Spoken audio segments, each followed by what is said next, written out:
Good morning and happy Monday, September 18th here in the States. So there's a lot of anticipation for this week, right? We've got the equinox coming.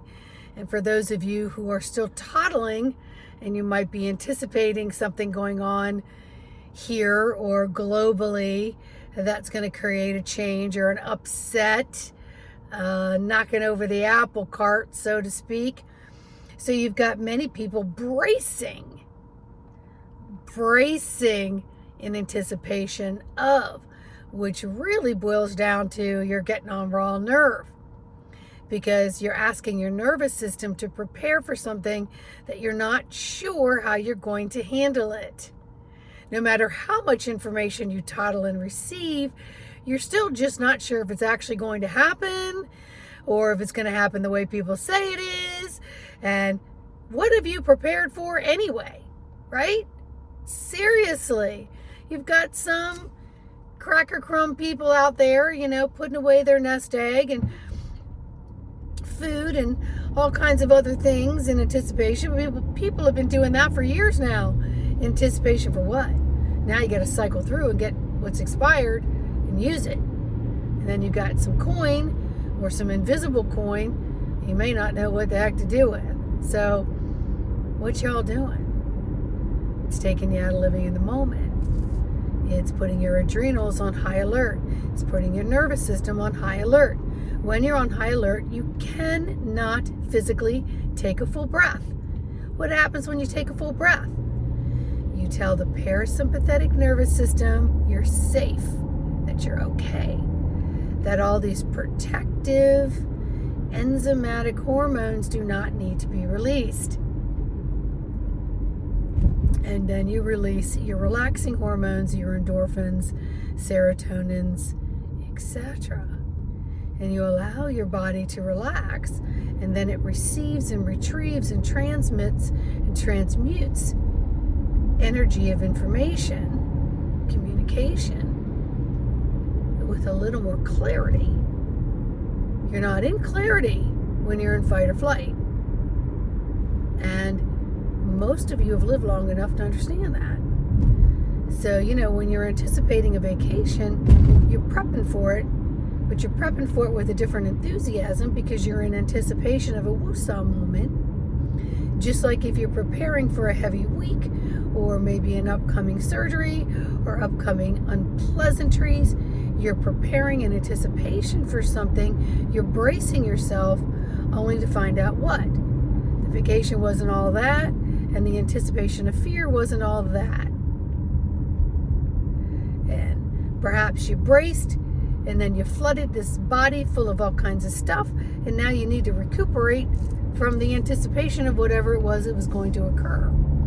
So do you see the negative feedback loop that we place ourselves in out of habitual habits, old programming?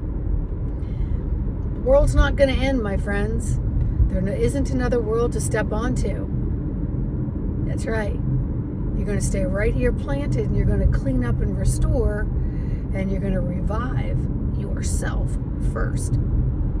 Yourself first. So that you can be the most clear channel of what the energies are really trying to share with you. And that's really what it is. It's sharing channels of information coming from the divine, coming from your divine self. But when your beacon is blinking, because it's like a warning, warning, warning, oh my gosh, it's not being an equal fulcrum in strength and stability, giving you footing so that you're a steady stream of light, receiving and retrieving and communicating with thyself. And thyself includes the circumference of your demographics as well as your energetic footprint. And unless you're taking care of the physical human and working on really stepping into, sinking into, being deep into the physical experience. You're not really getting the full communication that you can allow to spin and vibrate and give you a frequency of a little bit better outcome of description of what's really happening, helping you with your perceptions instead of being on this extra high alert, creating havoc on the body, which is nothing but a distraction. It's a distraction. So again, can you be one less? Can you have the courage to say, I'm unplugging from this crap and I'm going to hold my circuitry board close and I'm going to heal it and I'm going to nurture it and I'm going to love it and I'm going to thank it for communicating with me and letting me know that I'm perfectly safe right now, and all this anticipation is just dousing my body with unhealthy cascade of fight, flight, and freeze. So none of your organs are really working synergistically. Certain organs have to shut down for another organs to be in the fight or flight. Again, literally stifling a full breath. But you have the power to override it. You have the power to say, hang on here, second physical body. I'm stepping in. I am consciously getting in here, and I'm going to give you 3 to 5 deep breaths. That's right. I'm going to take a minute right now to breathe in through my nose and out my mouth. And I'm going to allow my entire diaphragm and my abdominals to release. And I'm going to give my body the relaxation, endorphins that it needs in order to receive the full messaging of my divine self, so that I can understand and read the circumference with a higher quality and higher frequency, getting more clarity with what the real answers are and the truth within the truth of what is actually going on, so then I can navigate my footprint through all of it. All right? So stop, drop, sit, connect with that breath, turn that dial, set it in. Do not allow the distractions to come in.